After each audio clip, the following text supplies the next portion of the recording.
Bonjour à toutes et à tous et bienvenue dans cette nouvelle semaine. J'espère en tout cas que vous avez bien pu vous reposer après la montagne d'annonces de la Google I.O. D'ailleurs, j'ai publié hier exceptionnellement un Dev Café pour vous lister les dernières infos qu'il me restait sous le coude. Et bon, là je suis en train de blablater un peu dans tous les sens, mais peut-être que vous arrivez ici pour la première fois et vous demandez peut-être ce qu'est ce Dev Café que vous entendez. Eh bien, c'est tout simplement un résumé des actualités que je vous propose tous les jours et c'est autour du développement. Et d'ailleurs, pour cet épisode, il sera notamment question d'une bibliothèque très populaire en Flutter qui va être dépréciée, mais aussi d'une déclinaison de WebKit pour l'embarquer, ou encore de Bing qui voit déjà ses chiffres retomber. Allez, je vous mélange tout ça, buvez une gorgée de café parce qu'on est parti pour ce numéro 197.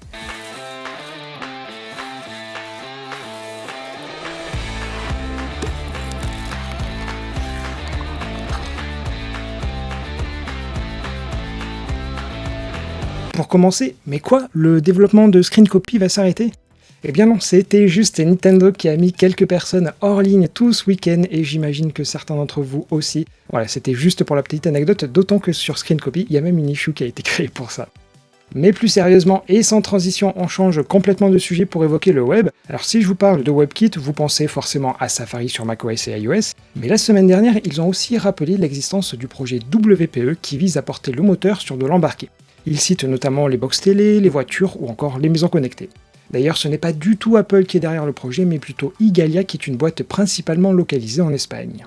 Et la petite nouveauté, c'est que sur le site dédié, plusieurs articles ont été publiés ces derniers mois pour comprendre en fait l'architecture. Alors grosso modo, tout est résumé dans l'illustration que je vous montre ici, avec notamment l'utilisation de la bibliothèque Cog. Mais je ne vais pas rentrer plus dans les détails car je pense pas qu'intégrer un moteur web dans un objet connecté ce soit vraiment le travail de beaucoup d'entre vous, mais en tout cas, vous en connaîtrez l'existence. On change ensuite de navigateur et si vous avez écouté l'épisode d'hier, je vous ai notamment parlé de l'API Play Integrity qui permet de vérifier si un téléphone n'est ni compromis ni routé. Et l'idée du Web Integrity, c'est tout simplement d'avoir le même type d'API, mais comme son nom l'indique, sur le web. Le W3C a dit OK pour que Google bosse sur un prototype, dont on voit ici la spec, qui marchera à l'aide d'une attestation, et d'une manière générale, l'implémentation semble solide et les ingénieurs de Google ont bien fait leur boulot. Mais côté philosophie, ça l'est un peu moins car deux questions se posent. La première est que la RFC 8890, que j'imagine vous connaissez par cœur, mais bon, pour rappel, ça dit qu'Internet est fait pour les utilisateurs finaux, or ici ce seraient les sites qui auraient la main sur une grande partie du processus. Et l'autre problème, c'est que si un nouveau navigateur arrive sur le marché, il devra prouver qu'il est bien légitime. Et ça pourrait poser des questions s'il y a des conflits d'intérêts par exemple, ou on pourrait imaginer qu'on veuille empêcher qu'un nouveau navigateur révolutionnaire n'arrive sur le marché. Je vous tiendrai bien sûr au courant de l'évolution de cette API, mais très clairement la définition du Google is not evil, ouais, on repassera. On reste encore sur le web, mais c'est plutôt un trait d'union avec Android. Alors pour rappel, sur Android 14, il va y avoir la notion de Predictive Backgesture, dont l'un des objectifs c'est de mieux faire comprendre aux utilisateurs ce qui se cache derrière l'écran courant.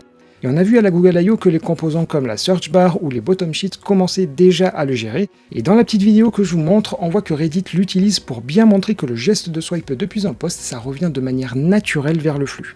Et côté Chrome, ça nous permet d'avoir un aperçu de la page précédente. Bref, d'une manière générale, c'est bien plus poussé que sur iOS qui se contente du geste de swipe, car ici, le contenu affiché en arrière-plan, il va bien dépendre du contexte. Mais l'inconvénient, c'est que rien de tout ça n'est gratuit et il faudra le faire à la main. Et on change à nouveau radicalement de sujet, car on a vu que les constructeurs automobiles ont toujours été réticents à faire entrer les dernières technos dans leurs voitures, car en fait, il s'est écoulé quelques bonnes années avant qu'il y ait ne serait-ce que des écrans tactiles d'assez bonne qualité. Et face à Tesla, et surtout dû à leur retard, ils ont mis en place une demi-solution en faisant rentrer deux ennemis, à savoir CarPlay et Android Auto. Mais désormais l'idée pour eux c'est d'avoir un vrai système d'infotainment et Android Automotive semble être le très bon candidat. Il y a aussi Apple sur le sujet, mais pour le coup c'est bien plus flou. Et pour autant, même si Google fournit déjà une base clé en main, ça n'a pas l'air d'être simple. Car dans le groupe Volkswagen, la filiale en charge de cet écosystème s'appelle Cariad, mais face au retard et aux nombreux bugs, un nouveau CEO a été nommé et il a pour objectif de tout remettre en place et essayer tant bien que mal de rattraper le retard. Et pour ce qui est de Polestar, qui est une filiale de Volvo et qui utilise aussi Android Automotive, leur nouvelle voiture, la Polestar 3, elle est toujours prévue pour le dernier trimestre de cette année, mais leur prochaine, elle est retardée à début 2024 à cause de problèmes logiciels. Et c'est exactement la même chose dans la maison mère Volvo où leur EX90 a été repoussé au milieu 2024 pour exactement le même motif. Comme quoi c'est bien une preuve que le monde automobile n'est certes pas simple, mais se mettre au niveau des derniers technos logiciels, ça l'est encore moins. Et d'ailleurs Toyota qui est sur son propre système d'exploitation, mais ici ça concerne leurs services dans le cloud, et bien dans un communiqué qu'ils ont publié il y a quelques jours, ils reconnaissent qu'entre novembre 2013 et avril 2023, les données de plus de 2 millions d'acheteurs étaient accessibles, et il s'agissait notamment de la position GPS du véhicule ou encore des vidéos prises. Bref, comme on dit, ouïouïouï. Allez, voilà pour cette première partie et place aux actus en bref avant de poursuivre comme vous en avez bien sûr l'habitude. ChatGPT offre depuis quelques semaines un système de plugins pour venir le compléter sur certains sujets spécifiques. Plus de 70 nouveaux vont être mis à disposition cette semaine, mais attention, lors d'une session, vous ne pourrez pas en utiliser plus de 3 à la fois et il faudra avoir l'offre payante ChatGPT+ pour y accéder. Côté développement, Microsoft souhaite faire évoluer l'interface graphique de son IDE Visual Studio, qu'il ne faut d'ailleurs pas confondre avec Visual Studio Code. L'idée est d'utiliser le design system Fluent que l'on retrouve sur Windows 11, mais même si les captures d'écran sont plutôt réussies, l'accueil semble globalement mitigé. Alors que l'on sait maintenant que Twitter aura une PDG dédiée et qu'Elon Musk restera directeur de la technologie, on en apprend plus sur la notion de comptes inactifs. En effet, Elon Musk avait annoncé procéder à un grand nettoyage de printemps et ainsi tout compte sans connexion au cours du dernier mois pourra être supprimé. Et enfin, on nous dit de couper l'eau en se lavant les dents ou encore de bien tout éteindre en partant de chez soi, mais si vous allez chez Action, vous vous laisserez bien tenter par un parapluie pour votre téléphone. C'est tellement essentiel. Pour reprendre, je vous avais déjà évoqué Tori et Dioxus qui sont deux solutions pour faire des applications cross-platform pour le desktop, en ayant pour particularité d'utiliser Rust pour la partie back-end.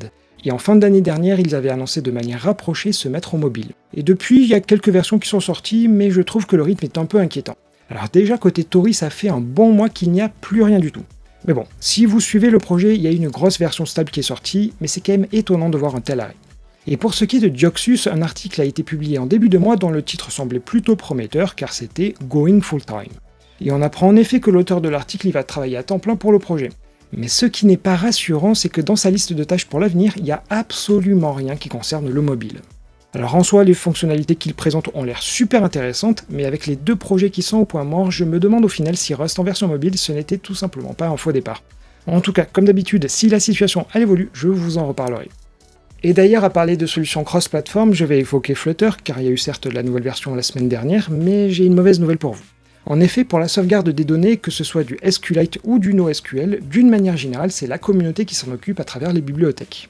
Mais Hive, qui est l'une des bibliothèques très souvent utilisées dans les tutos, elle va tout simplement s'arrêter. Alors pour vous expliquer, c'est du NoSQL assez simple, mais très vite son auteur a commencé à faire un projet complémentaire en parallèle sous le nom de Dizer. Et alors qu'il répondait à un troll sur Twitter, il a indiqué qu'il allait déprécier Hive prochainement.